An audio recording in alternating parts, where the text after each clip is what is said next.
안녕하세요.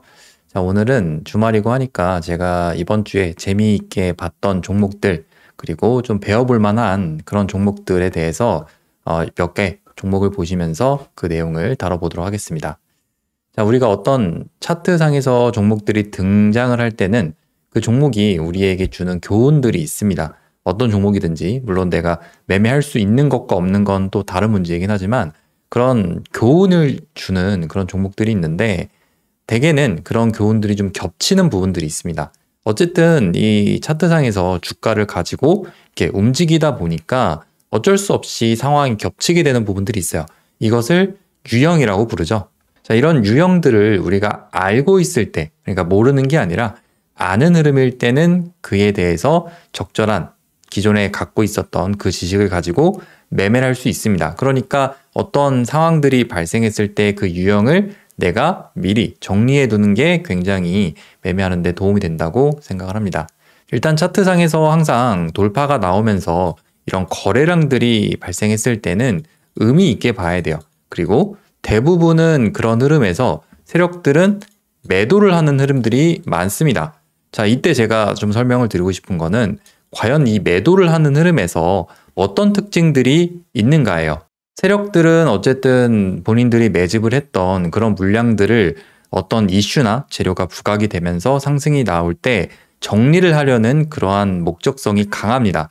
그래서 제가 앞선 영상에서도 설명을 자주 드리지만 개인들이 매수를 할 만한 구간과 시간이 필요해요.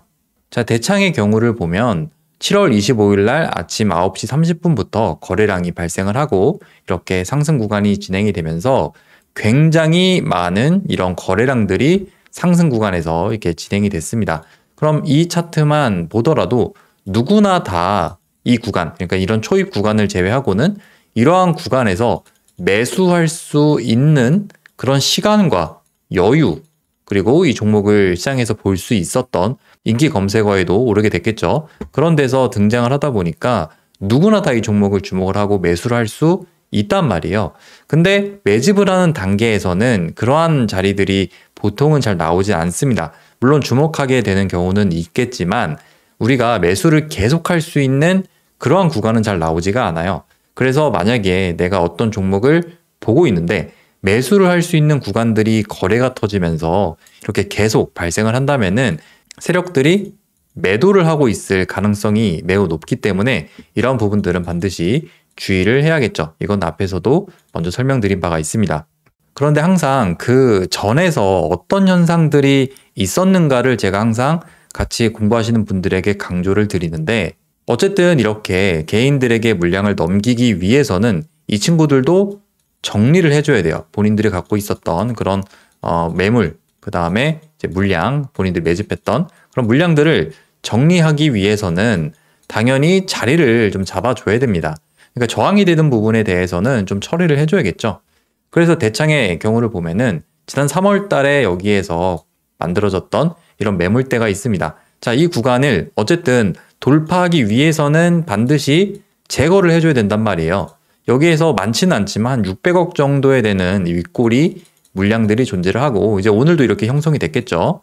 이 물량들이 상승을 할 때는 얘가 어쨌든 걸리게 됩니다. 그러니까 얘를 데리고 다 같이 올라가 버리면은 이 친구들 입장에서는 당연히 지금 뭐 보시고 있을 수는 있겠지만 수익 구간에 진입을 하니까 세력 입장에서도 그들에게 돈을 줘야만 올릴 수가 있겠죠. 그래서 이 친구들 입장에서는 얘네들과 같이 가기보다는 오히려 이 친구들의 물량을 받아서 그 다음에 이렇게 움직이게 된단 말이에요. 자, 이런 흐름들을 우리가 장중에 발견할 수 있을 때가 있고요. 발견할 수 없을 때가 있습니다. 물론 내가 그런 흐름을 발견을 하고 잘 추적을 해서 매매 전략까지 가져갈 수 있겠지만 대부분 이런 종목들이 주도주로 움직이는 경우는 그렇게 많지가 않습니다. 뭐 원전 관련주라던가 그다음에 뭐 AI나 그다음에 스테이블 코인 이런 대형 재료를 갖고 움직이는 종목들 중에서도 이러한 흐름들을 보이는 종목들도 있겠지만 보통 대창과 같은 지금 이런 종목들은 갑자기 등장하는 경우가 많겠죠. 실제로 이 돌파 구간을 만들기 전에 이렇게 준비 자리까지 만들게 됐을 때도 거래량이 별로 없다 보니까 우리가 실제로 이 종목을 발견할 수 있는 시간적인 구간이 없습니다. 그런데 여기에서 우리가 알 수 있는 거는 어쨌든 이 세력이 매집을 했다고 한다면 이 매집되는 물량을 정리를 해야 된단 말이에요. 그럼 이 정리를 1분 만에 할 수 있습니까? 못하겠죠? 당연히 최소 30분, 길게는 2시간에서 최대 4시간, 경우에 따라서는 진짜 두산 에너빌리티 같은 경우에는 한 달, 이 정도 기간의 시간이 필요하단 말이에요.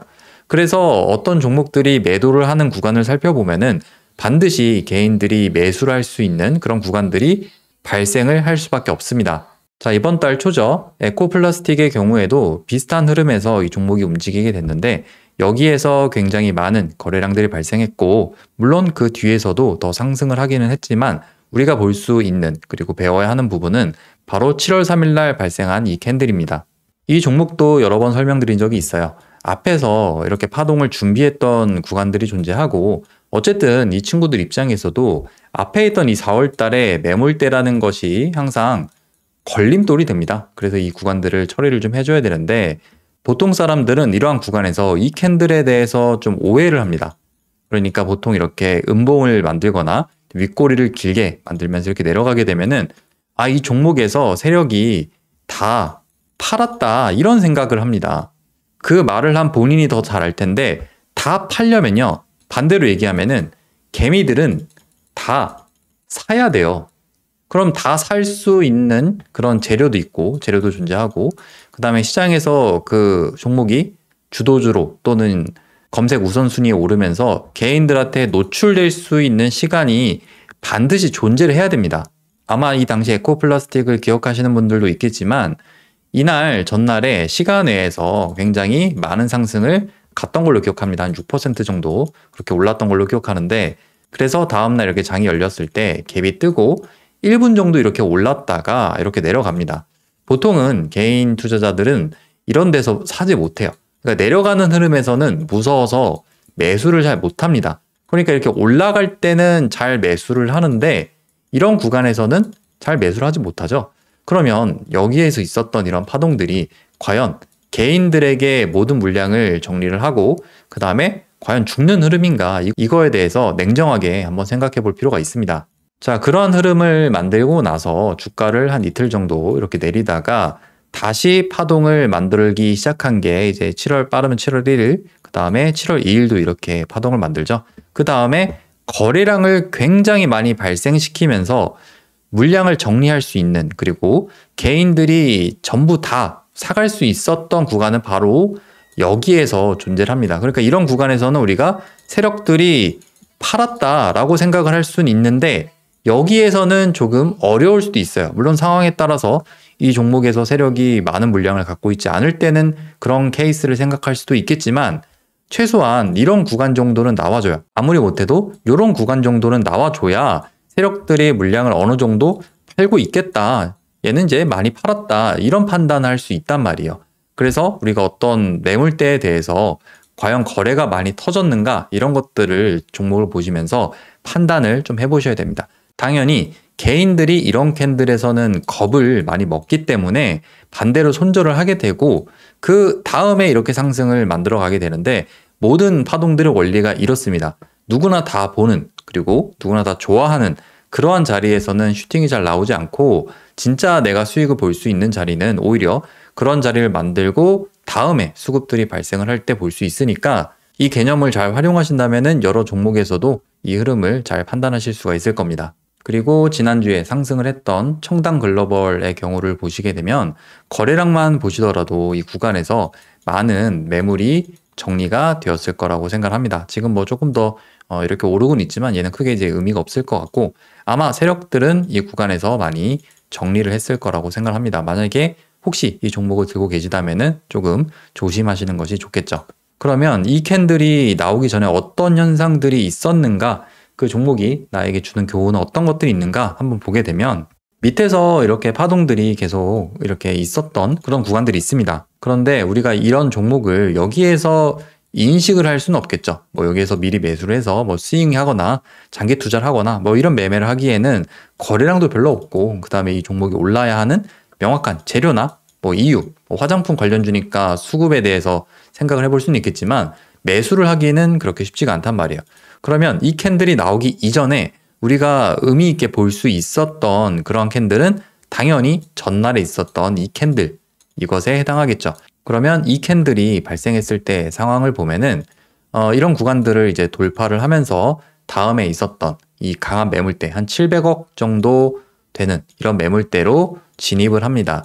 자, 이런 매물대로 항상 진입을 할 때 제가 어떤 말씀을 드리냐면은 세력들 입장에서도요, 이런 구간에서, 그러니까 남들이 다 많이 물려있는 그런 구간으로 진입을 하게 되면 여기 있던 사람들이 물량을 던질 수밖에 없습니다.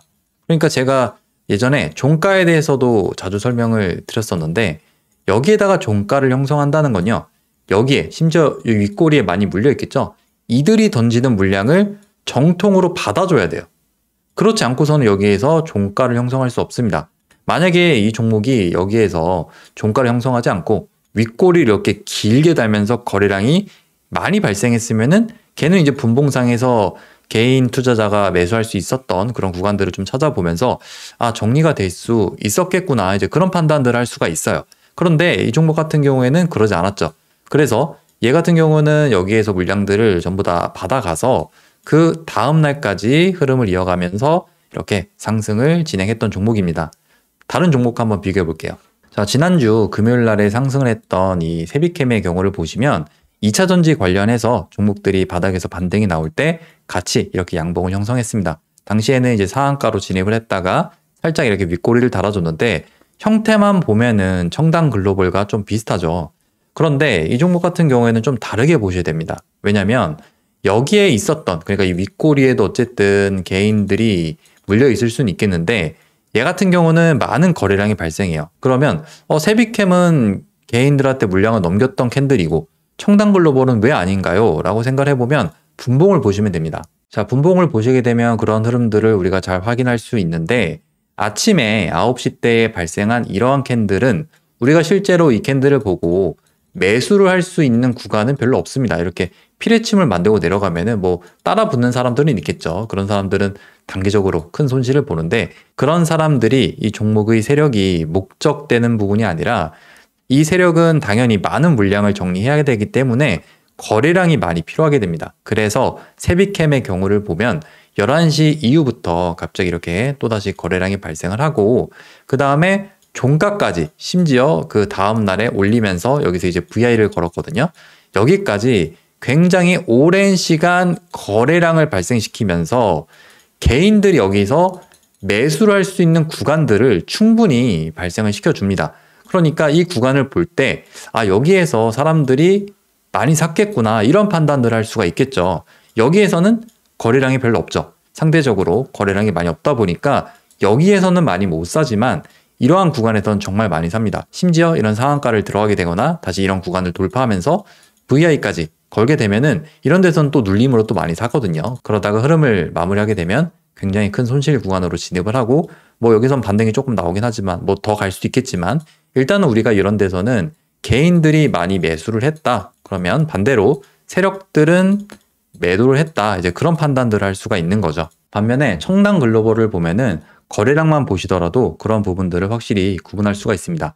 아침에 터졌던 이러한 거래량, 그리고 오후에 터졌던 이런 거래량들에서 개인들이 매수를 할 수 있는 구간들이 많이 없습니다. 상대적으로 보시더라도 다음날 발생한 이 엄청난 거래량과 비교해서 많은 차이가 있게 되고 여기에서는 개인들이 많이 또 매수를 합니다. 또 올리게 되면은, 그리고 다음날에도 이렇게 올리게 되면은 매수를 계속 이렇게 또 해줘요. 물론 나중에 더 가려는 그런 움직임을 위에서도 만들 수 있겠지만 일단은 우리가 이 날에, 그러니까 15일이나 16일 딱 이틀을 판단해 볼 때는 여기에서 많은 세력들의 물량이 정리가 되었다, 이제 그런 부분들을 판단할 수가 있습니다. 자, 그래서 오늘은 세력들이 이 종목들을, 그리고 세력주의 움직임을 만들 때 개인들에게 어떤 물량들을 좀 정리하려는 그런 흐름들에 대해서 간단히 좀 말씀을 드려보았고, 원래 이 내용은 라이브를 통해서 몇 가지 좀 설명을 해드리려고 했는데 제가 디테일한 내용까지는 오늘 다음지는 못합니다. 하지만 이런 부분들을 잘 연구하시면은 내가 어떤 종목을 매매할 때 이 종목에서 세력들이 다 팔았는가, 그리고 다 팔지 못했는가, 이런 부분들을 판단할 근거가 되니까 이 내용을 잘 활용하셔서 개인 매매를 발전시키는데 도움이 되셨으면 좋겠습니다. 그래서 오늘 내용은 여기서 마무리하도록 하고 다음에는 다른 내용으로 찾아뵙도록 하겠습니다.